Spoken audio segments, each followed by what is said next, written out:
What is going on, Swoopers? Welcome back to another episode of Swoop Luke. In this episode, we'll be previewing the GWS Collingwood game on Sunday. Let's get into it. Before we do jump straight into it, of course, all my merchandise is out. You can see my cup, the stickers, the shirts over at Cut and Draft. All the links are down below. But enough about that. Let's get into this huge game. So on Sunday, the Pies take on the Giants. Oh, one of our bogey sides. I think we've lost the last 4 games against them. And they're just one of those sides where it's kind of like Carlton, where it doesn't matter where they are on the ladder or where we both are on the ladder. It's always a good game. And the Giants have just had the wood over us. And I think it really started in that 2019 prelim where it just... Oh, God, that was one of the worst games that I've ever seen Collingwood play. But anyway, we're not going to dwell on that a lot more because that's in the past now.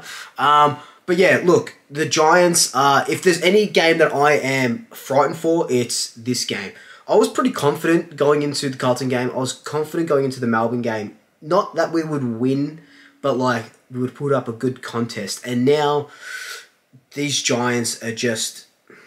They are scary. They're playing without sort of any restrictions now that McVeigh's coaching, and they're running off half-back. They're creating chains off half-back. So they are playing with a lot more freedom than they did at the start of the season. Look, they gave the Western Bulldogs a run for their money. The Bulldogs just had a little bit more class. They smashed the Kangaroos. Okay, they smashed the Kangaroos. Then they lost to Brisbane, and then they smashed the West Coast Eagles. So these last 5 or so weeks have been a little bit up and down for them, playing really good against the lower sides, but then, you know, not really showing it that much, even though they only lost to Brisbane by, I think, less than 20 or so points, and then the Western Bulldogs. So it's going to be, I think, a difficult game. And, you know, Fly came out and said that we're preparing really well. He hasn't seen us train like we had on Monday and Wednesday before, and that is going to translate to the game, hopefully, despite all these off-field distractions. So that's a good sign. And we have been breaking hoodoos, you know, now that we're a new coaching panel and stuff like that, and pretty much a new team. So hopefully this is a hoodoo we break, because I don't want to lose 5 straight to the Giants, because they're a plastic franchise. Let's be real. Let's be real. I know I haven't said anything that mean before, but they are a plastic franchise. And if we lose to them, I think it might be a worse loss than the West Coast game, because we should be beating a side like GWS. In saying that though, the ins and outs, we bring in Isaac Chugg as a debutant. He plays off that half-back line. He's very quick. He's winning time trials and stuff like that. Quick, pacey. He's got good agility, good user of the ball. Doesn't rack up a lot of possessions in the VFL, but the way he can go through traffic, you know, tackling and stuff like that, what it does is puts him on the half-back line, releases some guys up forward. We might see, I think we're on the team lineup, I think Murphy's on the wing. Might see a little bit more of that. Johnny Noble might push into the midfield. Might even let Scott Pendlebury play more midfield, because now we've got another half-backer, kind of a defender like that. So, you know, it also, if they do want to swing him forward, because he has swung forward in the VFL, Bo could play up higher, which he has been. Ginnivan could play up high. I really want to see Ginnivan closer to goals, but Jamie Elliott moves into the midfield as well. So Chugg is that versatility, because you wouldn't want Murphy, and I know Buckley did it as well, put him into the forward line. You know, leave him back where he wants to be, where he excels. So Isaac Chugg is that utility sort of player. With the Giants, they bring in like 4 dudes. It is crazy. Tim Taranto, of course, comes in. Phil Davis, their key defender, comes in. O'Halloran comes in, and Lloyd comes in. The big out, though, is Braden Pruce, ex-Kangaroos player, good ruckman for the Giants. So they go into that game without a recognised ruckman. And it looks like at the moment they've got Keith rucking. So it'll be Keith and...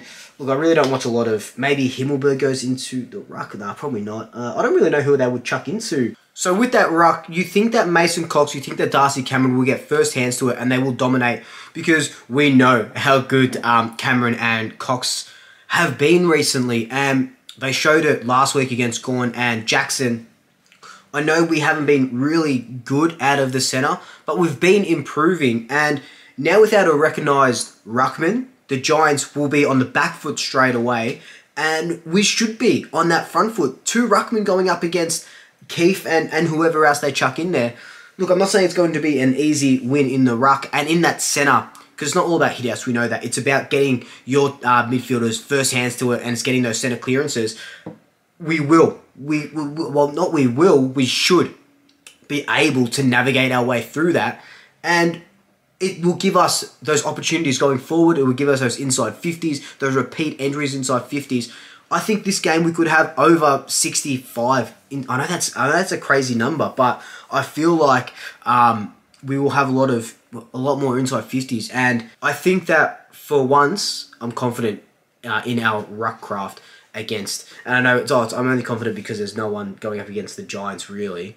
Going from the Giants going up against us really, and yeah, that's fine.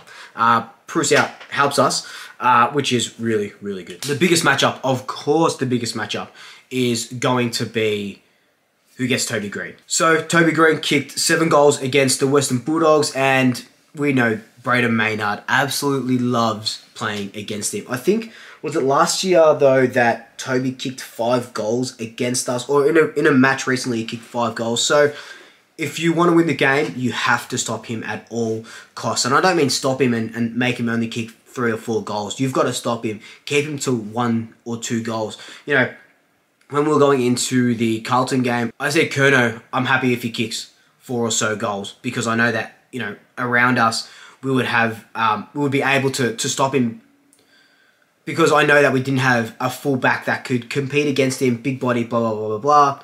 And that came to fruition. I think he did kick 4 or 5 goals. But with Toby Green, he's not a big full forward. We should be able to stop him. And if it's not Braden Maynard, it's Isaac Quaynor. If it's not Quaynor, maybe they even chuck Chug on him. And I know it's going to be a steep learning curve for him, but maybe they do that. So it's going to be one of those 3 guys, maybe even a Johnny Noble as well. So I think to win this game, you need to stop. You need to stop Green. Because what happens if Green kicks 4 goals? Everyone around him starts lifting up. Canelio goes into the forward line, kicks 2 or 3 goals. Then you have Riccardi kicking 4 or something goals. You know what I mean? It's just like you want to stop any sort of momentum, and their momentum starts with their captain, Toby Green.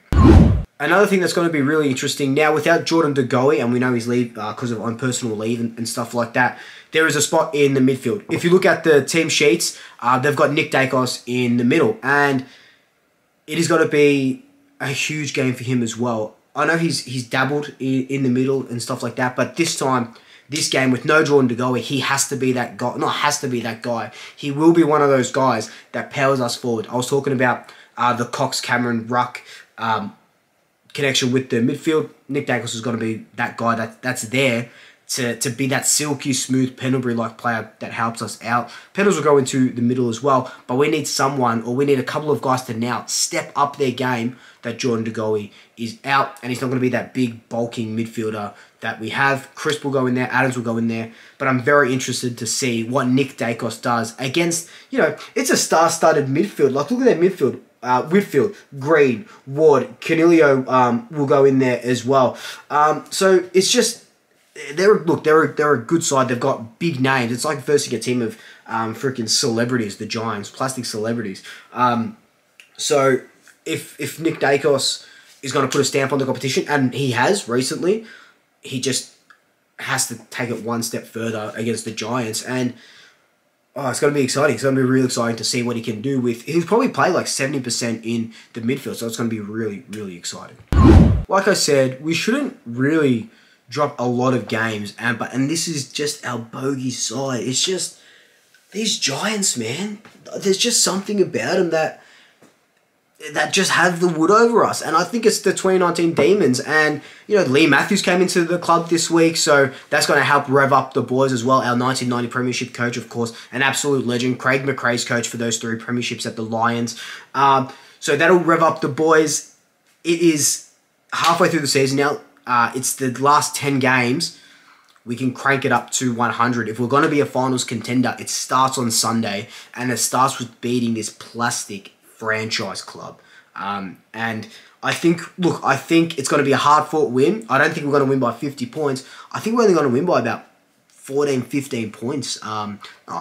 There's 14, 15 points, like there's much difference between them. But I think we're not going to blow them out of the water. I think it's going to be a hard-fought win.